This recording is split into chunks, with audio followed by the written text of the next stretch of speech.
A Blizzard of Backlash, Part 9, World of Wordcraft. Hello and welcome to another episode of Virtual Legality. I'm your host, Richard Hoeg, managing partner of the Hoeg Law business law firm of Northville, Michigan.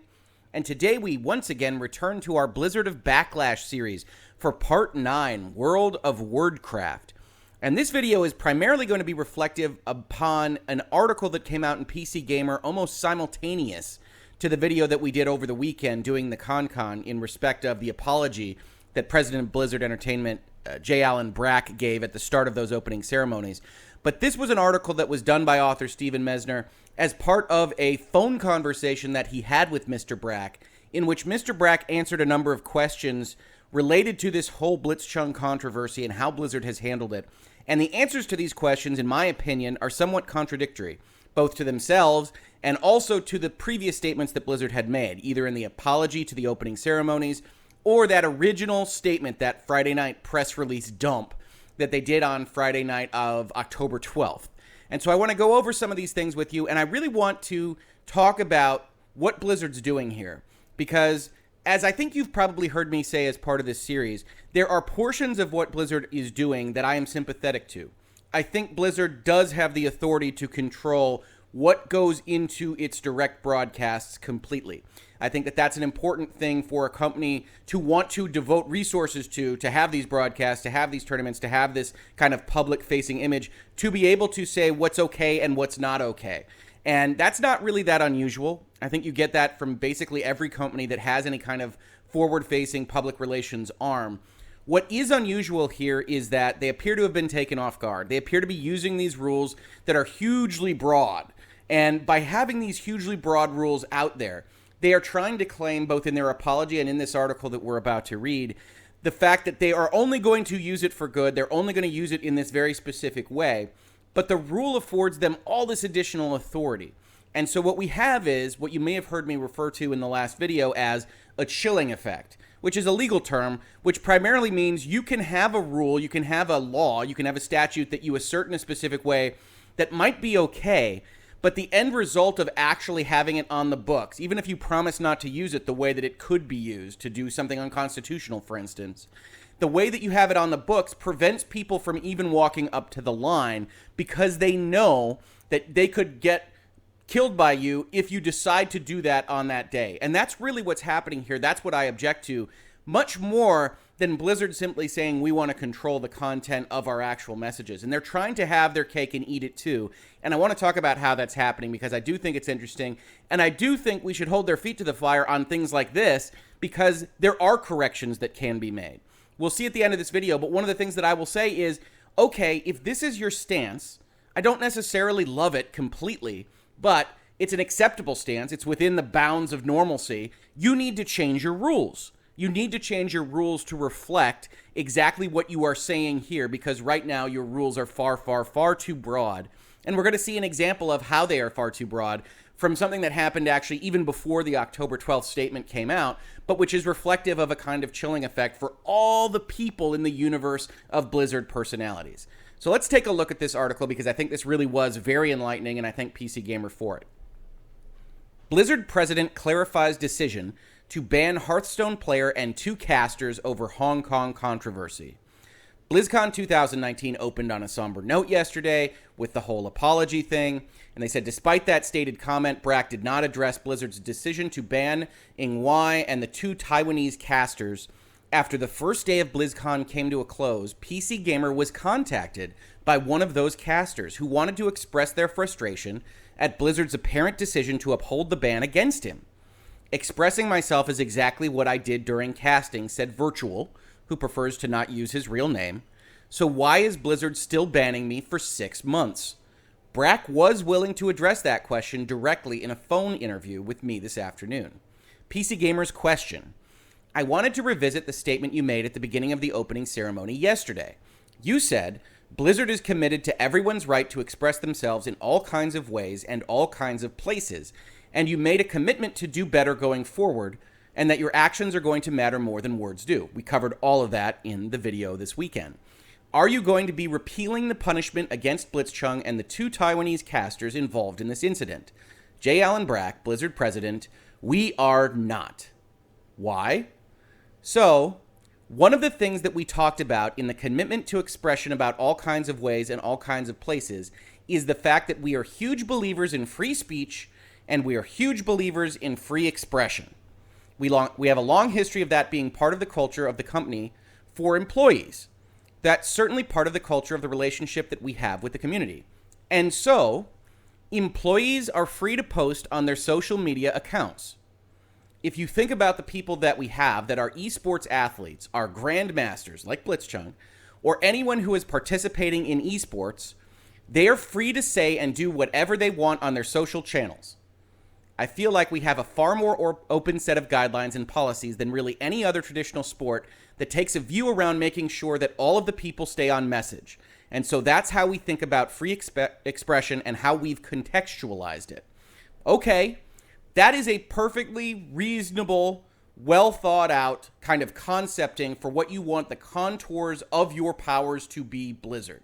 Okay, that might not be something that everybody likes. It's not something that I love from a company, but it makes sense, right? They want to go out there with their broadcasts. They want people to focus on the games. That's why they're broadcasting the games.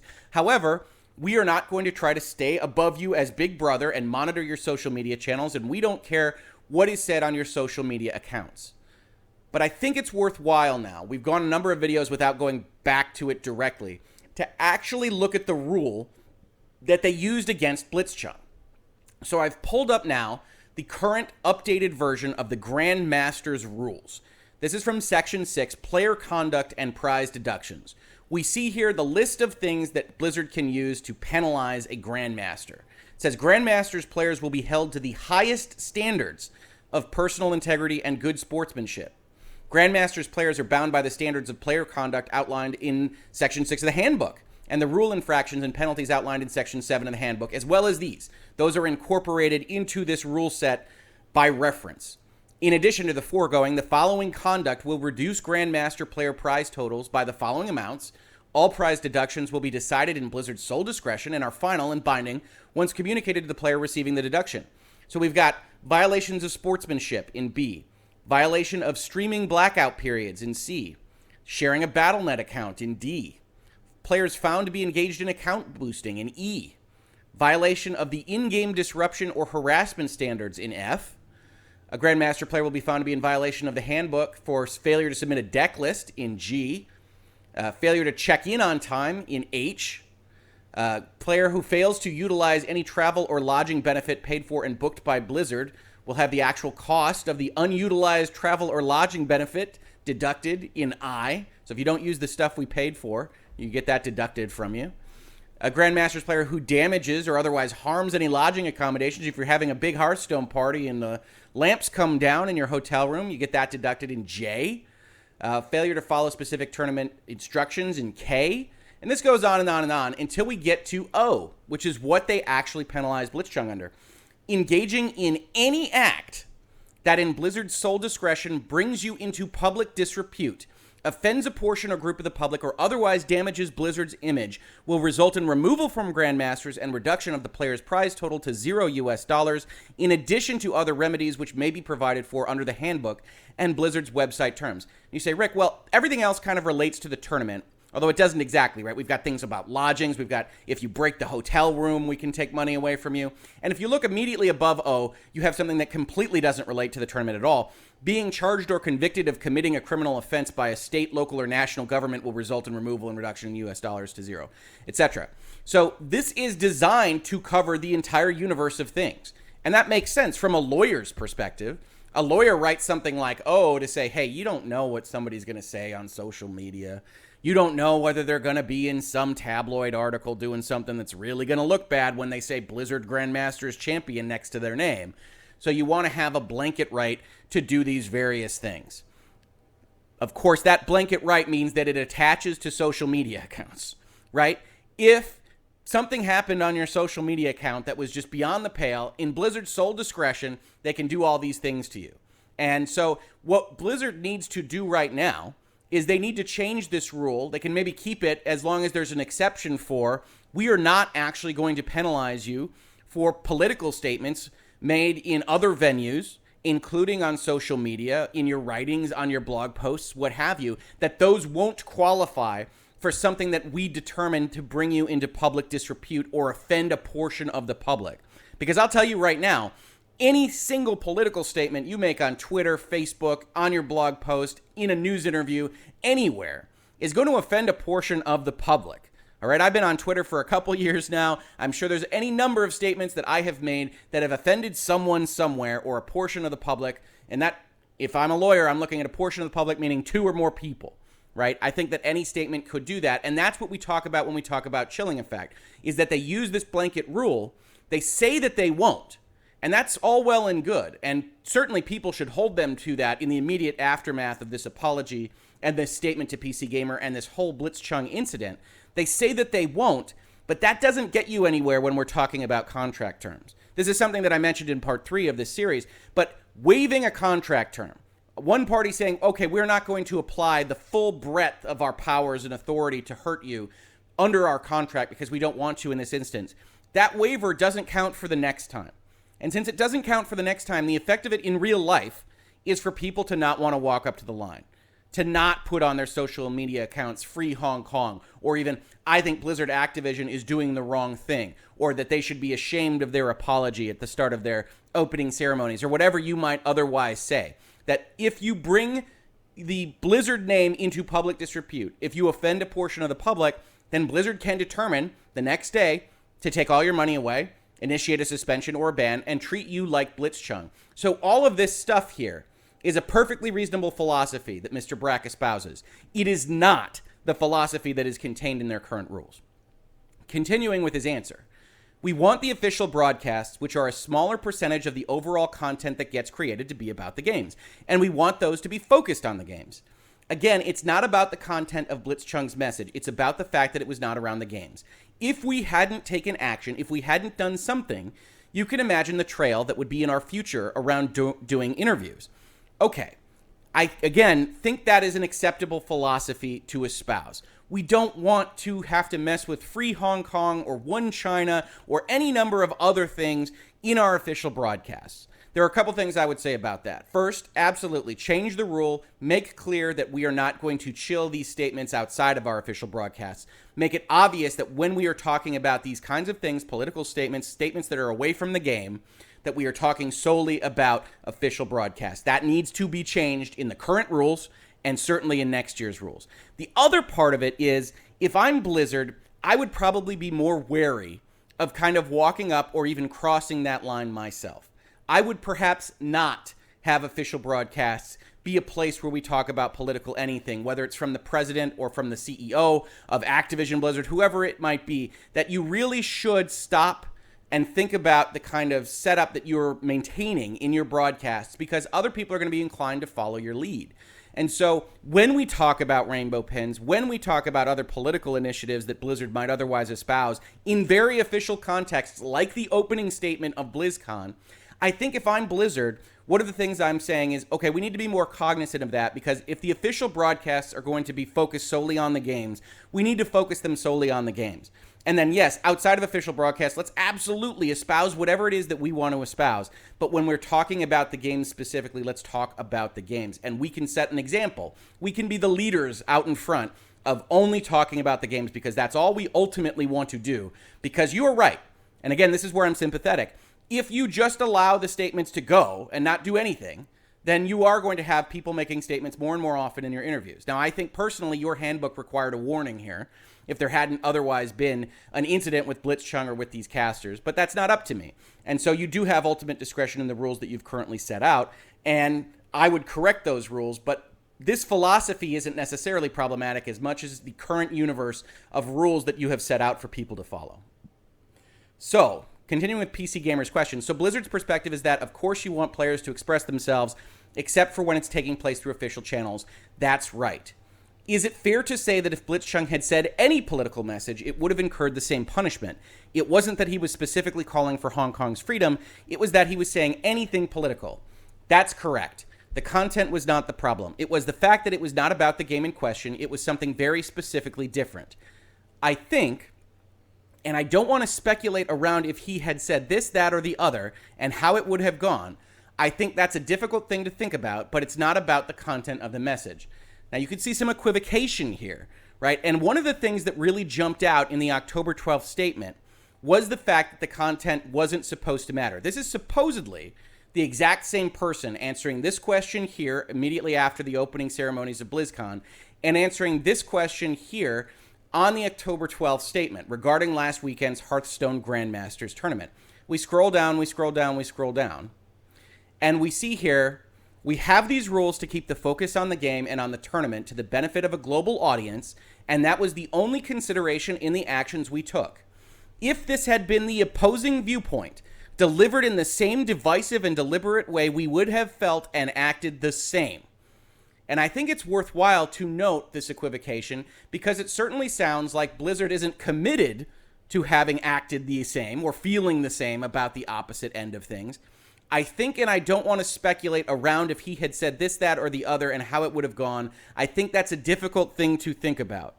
And look, I've advised clients on how to talk to press. I've advised clients on how to talk to the other side in particular circumstances where things can go a little bit sideways. And this is a normal way of essentially saying, I don't want to commit to hypotheticals, right?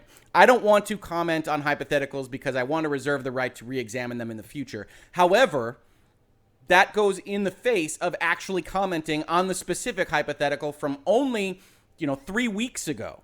So this is one of those areas where I think people rightly look at Blizzard and say, you don't actually know what you're saying, either originally on October 12th, in the opening ceremonies, or now in this phone interview. You don't feel like a company. You don't feel like a leadership structure that actually has a philosophical position that you are willing to maintain.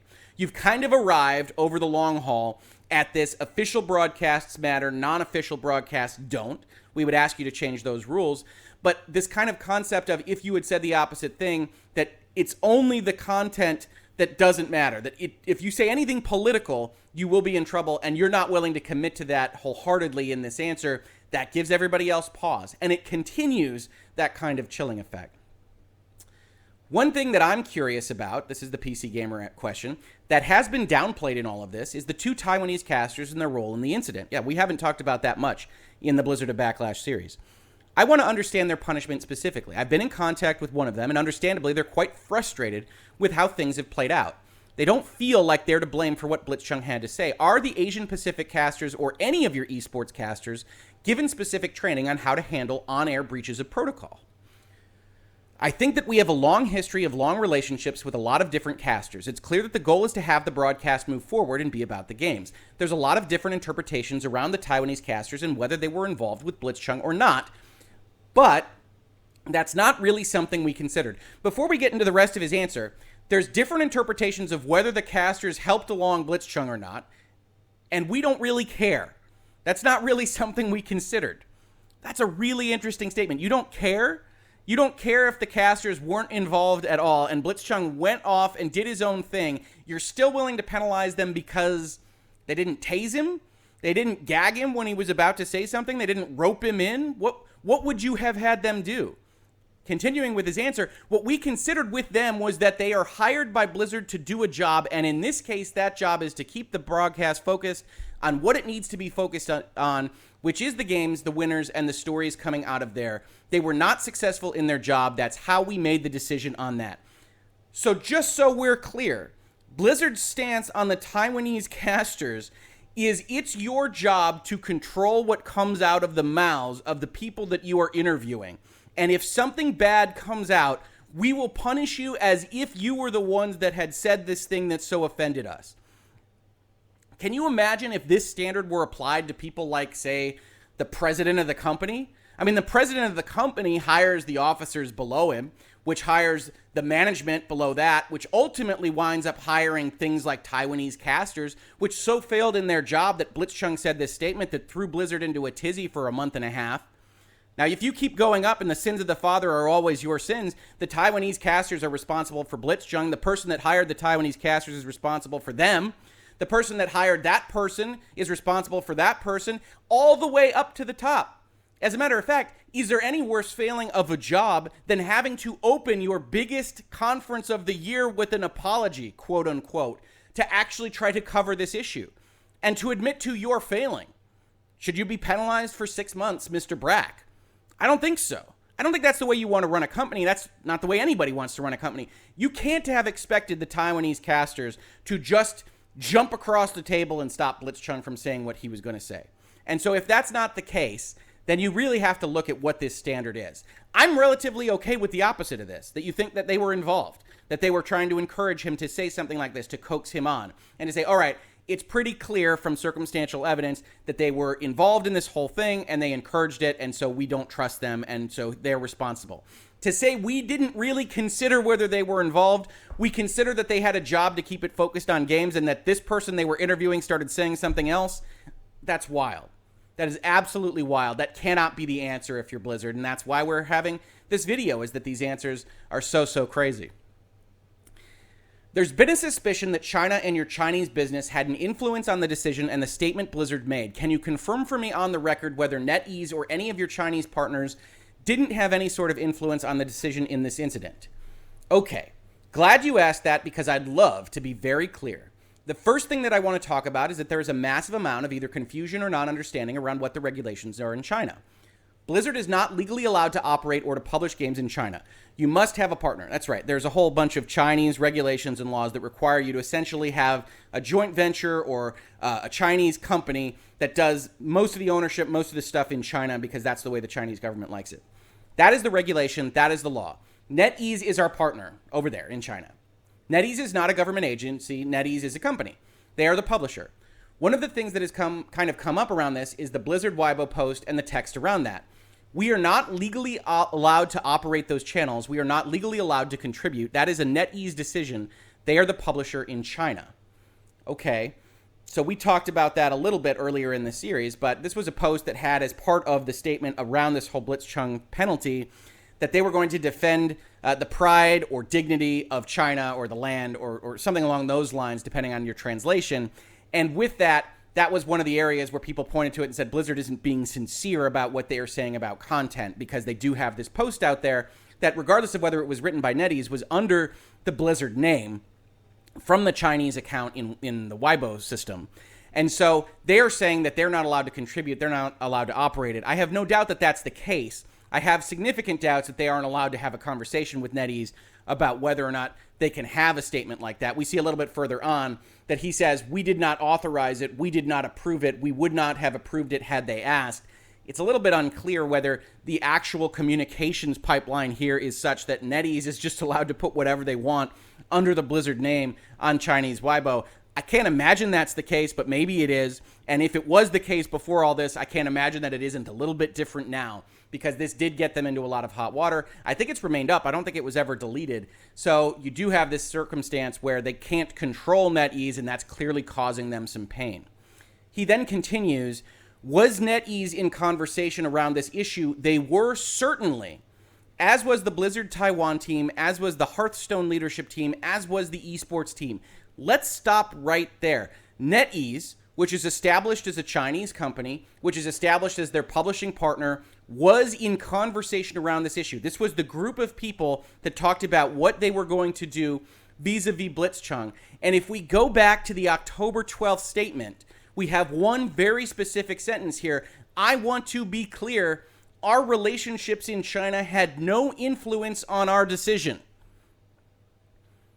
Our relationships in China had no influence on our decision. Obviously, that was never, ever the truth. And that's one of the things we called out when we originally looked at this statement. But to have a sentence out like that, to then not even a month later have a sentence out that says, of course NetEase was in the room helping us make this decision, just continues this kind of narrative that Blizzard will talk out of whatever side of its mouth is most convenient to whatever outlet and ask you to accept it. And hey, if you want to accept it, that's fine. As I said in my past video, Diablo 4 looks awesome. But understand that they really are just trying to navigate these waters with whatever answer they think will make the most sense to the person asking the question. Or, in the case of the October 12th statement, the fact questions that they ask themselves.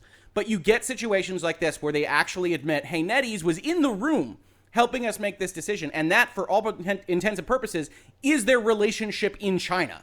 So the actual sentence that was in their October 12th statement, if you were to actually bring that up and ask it, I think they would have to rescind to some extent. To say, well, it was never meant to be interpreted that way. I'm sorry, it was interpreted more broadly, et cetera, et cetera, et cetera. But this is the case with what Blizzard is doing right now. They are acting rapidly. They are acting quickly. They are trying to respond to all these things, and they are not doing a very good job of it. And that's what they say next. All these various constituencies came together, and one of the things that we said was that we acted very rapidly, we acted very quickly, and that's certainly the failure of this story, is that those groups coming together and deciding in a very short amount of time what the right action to take forward was. However, I think that the assumption there is, yes, okay, rapid action was wrong. They now believe that after October 12th, the action is correct, that a 6-month ban for everybody, the Taiwanese Casters, BlizzCon, is totally appropriate. They haven't defended that stance. They haven't actually said why that specific number is appropriate, why it shouldn't have been a warning, why everything else has happened the way it has happened. And then they essentially want credit for being graceful to work with the casters again, potentially after 6 months down the line. Now, I didn't read every bit of this from this article. I find this hugely illuminating, as you can probably tell from this video. I will link this in the description to the video. Please check it out. The other thing I wanted to bring up here is something that was flagged for me in both Reset Era and on my social media account. We've got here a tweet from Joseph LaRussa, who says, in case you were worried, Part 8 might be the last video. And he then links to a VG247 article about how an Overwatch League coach was told to delete a Hong Kong tweet. And this is actually an article from yesterday, the 3rd of November, but if we read on, it doesn't actually apply to something that happened in this time frame. So we're going to look at that. A well-known Overwatch League coach was recently instructed to delete a Hong Kong tweet posted in support of Blitzchung Yingwei. And again, whenever you see an article like this, pay attention to the passive voice, right? Was recently instructed conveniently leaves out who might have instructed him to do that. And the reason it does is because no one appears to know. But let's take a look at the tweet.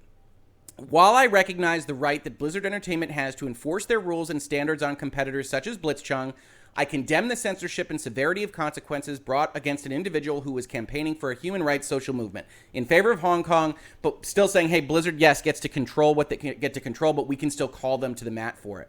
And I think that's a perfectly fine stance to take. It's a perfectly fine quote to have out there. You see, he is apparently a big figure in esports and in Blizzard. But you also see that this tweet was made October 9th, 2019. And so this article comes up October 9th. That's actually between Blitzchung being banned and their statement from October 12th. But what this is still useful to explain. So this doesn't have anything to do with their apology. This doesn't have anything to do with their current interview. What it does have everything to do with is the concept of a chilling effect, right? Fuel assistant coach Jane condemns treatment of banned Hearthstone player, says he was directed to delete critical tweet. He was directed to delete a tweet. Jane, via Twitter direct messaging, declined further comment. Activision Blizzard and Envy Gaming, owners of the Overwatch League franchise Dallas Fuel, did not immediately respond to request for comment. And that's as far as this article goes from way back in between, in the interregnum period before that October 12th statement came out. And all this basically establishes is that we don't know who directed him to delete a tweet. He didn't establish whether it was Blizzard or whether, more likely, it was his bosses at Envy Gaming, or maybe his direct boss, whoever the main coach of this league franchise might be. But the point of this is, if it's Activision Blizzard, okay, that's bad enough. They're going into the social media accounts that they promised they won't do ultimately a month later, but they did it in this period where they hadn't quite decided on that stance. That's bad, but maybe not awful. Where you get into something that is actually awful is this concept that Envy Gaming asked him to delete the tweet, which I think is far, far, far more likely. And why would they ask him to delete the tweet? It's probably not necessarily because of anything in his current contract. It's because you see Activision Blizzard ban Blitzchung and you don't want anything landing on your doorstep if you have an Overwatch League franchise. And so you say, hey, guy, you can't say something like that on your social media because look at what Activision Blizzard just did to this guy. And so that's what we talk about. That's what we mean when we say chilling effect. Even though you've got the president of Blizzard Entertainment now 3 weeks later saying we're not going to go look at employees' social media accounts, that isn't something that is terribly easy to be believed. And because it's not easy to believe, you've got this whole universe of adjacent bodies, including Overwatch League franchise owners, that are going to look at something like a tweet like this gentleman made and say, we can't walk that close to the line.